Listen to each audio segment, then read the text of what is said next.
Before 1994, few people outside the region had heard of this small mountainous country in the heart of Africa. Today, Rwanda is synonymous with genocide, the legacy of 100 bloody days in which 800,000 men, women and children lost their lives at the hands of their countrymen. These killings are what the world remembers. But 1994 was also the darkest episode in a long and bitter civil war.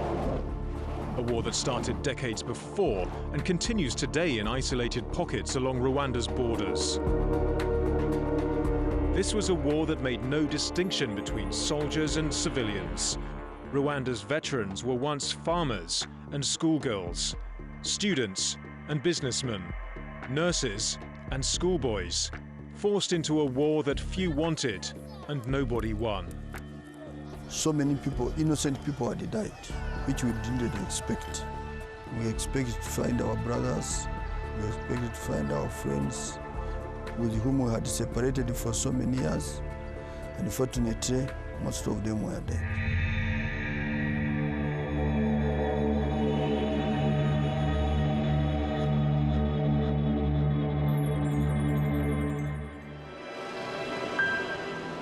Few Rwandans remain untouched by a war which set the majority Hutu population against the minority Tutsis. Historically, there had been two main tribes in Rwanda.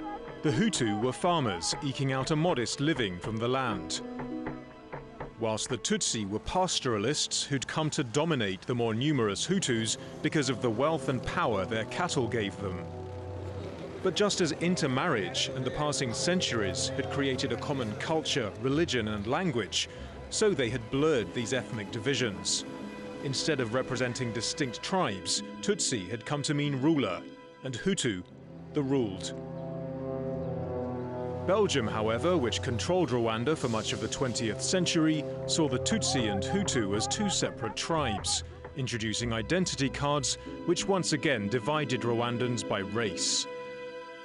When Belgium left in 1962 and the Hutu majority took power, it retained these cards and began to discriminate against those defined as Tutsis.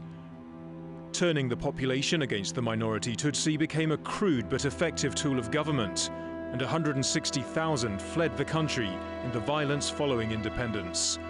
Those Tutsi who remained were taught from a young age to see themselves as different. Ever since I started primary school, they would segregate us from the Hutus in our class. Teachers would make us stand up and then divide us, Hutus on one side and Tutsis on the other. The Tutsi were restricted in the jobs they could hold and all but excluded from higher education and politics.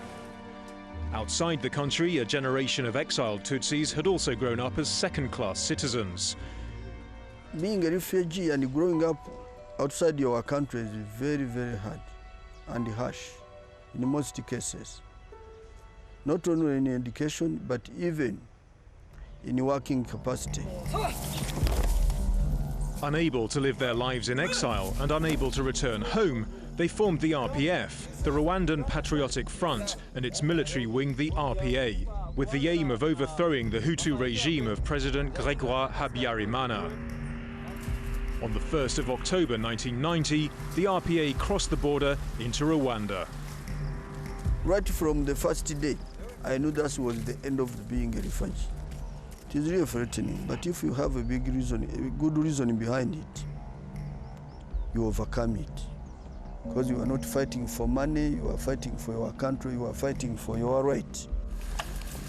The speed of the RPA advance took the Rwandan army by surprise.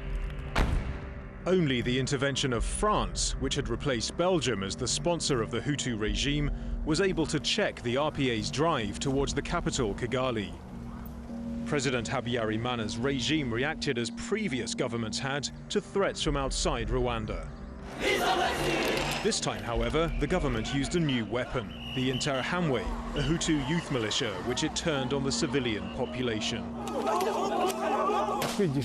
They said they wanted us to kill all the Tutsis, so that the invaders would see that we had cut down all their friends and relatives, and so eliminated their reason for returning to Rwanda. Janvier was a schoolboy in Kigali at the time of the 1990 RPA attack. I remember going home for the holidays and finding people scared. Our neighbors said some people wanted to kill them. That's when we started spending our nights hiding on the mountains and in the forests.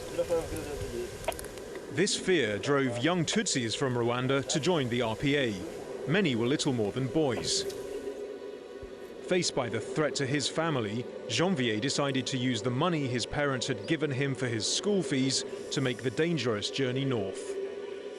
It wasn't easy for me to leave my family, but I felt it was the only way to save them. But it hurt to leave my parents. I went in secret, which means I never said goodbye. For young Hutu men, their patriotic duty was equally clear. THEONESTE had just finished school and immediately joined the Rwandan National Army. In 1990, there was war in the country of Rwanda. So like all young men, I answered the call to join the army and fight the enemy. They told us that the enemy had attacked our country and that this enemy was called a cockroach. Between 1990 and 1992, a bush war was fought to a standstill in the forests of Rwanda. The Rwandan National Army were unwilling to give way to those they saw as foreign invaders, and the RPA, having left Uganda, could not withdraw. You lose a friend, you have a bad feeling. But what can you do? You can't retreat. Instead, it gives you more courage. We are two people who had a mission. One is dead. What do? I have to continue and at least fulfill that mission. In July 1992, this deadlock brought both sides reluctantly to the negotiating table. A year later, a power-sharing agreement was signed in Arusha, Tanzania. Under the UN-sponsored agreement, Rwandan Patriotic Front politicians were given key posts in the government and allowed to bring a force of 600 RPA soldiers to Kigali. I was one of the lucky 600 soldiers, and that's when I saw my family again. They were all still alive then, and I thought that this was the end of the war. But Arusha began to fail as soon as it had started. Hutu nationalists within the Habyarimana government were unhappy with the power-sharing regime, setting up a new radio station, RTLM, which began to spread a more subtle and dangerous message of race hatred. When we were at the parliamentary building, things started getting worse. The Interhamwe would wait behind the building for those who would come to visit us, and afterwards they would run after them. We were not allowed to save them because we were guarding the parliamentary building. They would kill them in front of us, but we could do nothing. As the peace process fell apart, the RPA began to infiltrate the capital. This reinforced RTLM's propaganda that no Tutsi could be trusted. By the beginning of April 1994, both sides had piled wood onto the fire. All that was needed was a spark.